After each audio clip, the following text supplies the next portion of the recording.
What's up, beautiful people? Welcome to Unapologetically Mercy. Let me show you how I dyed this hair to burgundy red without using bleach. Stay tuned. Let's get right into it.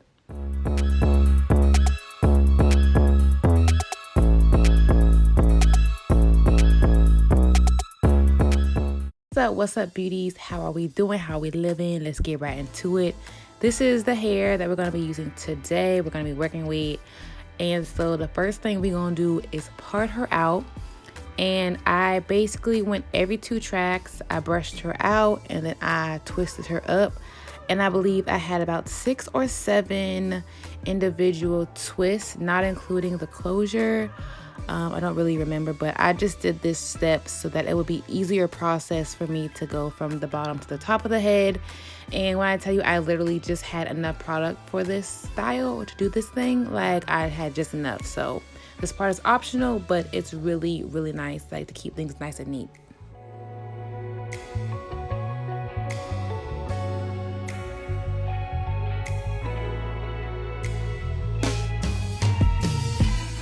These are the colors that we're going to be experimenting with today. We also have some 40 volume developer from Clairol, and then I have some conditioner from Satinique. We're going to blend those colors together with the developer and the conditioner. I added conditioner because I only had maybe like a third of that bottle left, and I know I needed more product to really get on the hair, and plus it can deep condition the hair at the same time. So yeah, let's mix all that together, get a nice consistency, make sure all the colors is in there blended well, and then we're just gonna start painting her on each row or each section of hair that we parted out. And we're gonna make sure we massage it on the top and the bottom layer of the hair to make sure we're getting every single strand, because we don't want no splotchiness. We want this to become like it was professionally done, even though we're doing a DIY, okay? And if we have more dye left, we're gonna go back over it just to make sure everything is like thoroughly saturated, okay?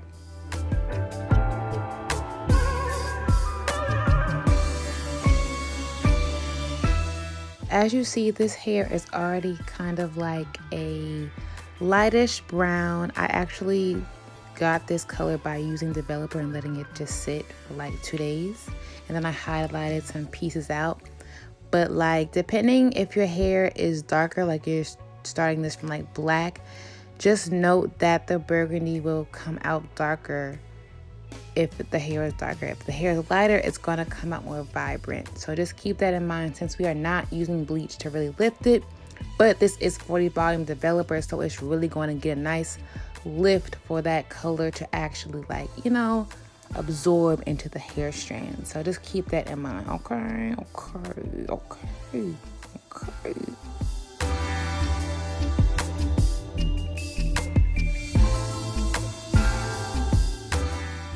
So now we have made it to the front, to the closure, and now we want to take our time so we can avoid staining the lace, especially since this is a red color. We don't want that red color to stain the lace, because red can be a really, really hard color to get out. So make sure you take your time and like section it out, not like small, but if you want to really take it really small, get really precise, do your thing, just make sure like you get it as close to the lace, but not on the lace at all, if you know what I'm saying. Like, you want it to like get real close, but like I'm saying, no, don't touch it, because we don't want no bleeding. So like, take your time. And now that we have fully saturated everything, luckily we have a little bit more dye left, so we're just going to go ahead and like rub it in random section of the hair and the closure, and just making sure she's all up in there so we can have like the most evenness color possible. Like I said, you know, we are amateur, but I love a good DIY, okay?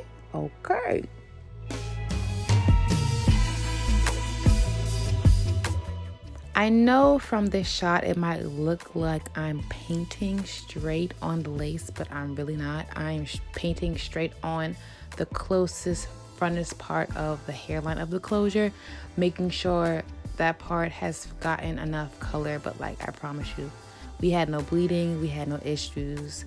So just do what I did, what I told y'all to do, and y'all will not have that bleeding, okay?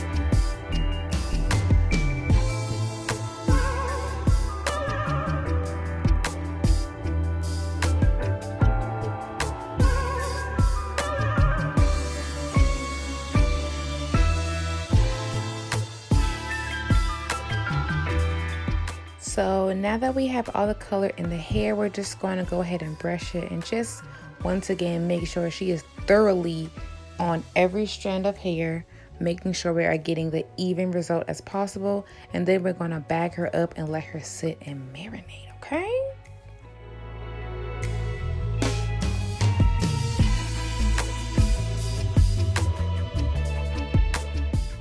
See, this is why I say put the trash bags and the towels on the floor so you can avoid any staining on the floor. Now we're going to bag her up and I let her marinate for 2 days, and then I washed her out and I'll show you what she looks like after we're done. So yeah, you guys, this is the finished result. This is the hair after it's been air dried and I haven't done anything or put anything on the hair. And I'm happy with the results. It's giving a nice variation of color with the highlights, and I think the Cajun spice added like some warmth to her, so I like her. So like that is basically all my tutorial for today on how to turn your hair from brown to burgundy without using bleach. Until next time, beauties, peace.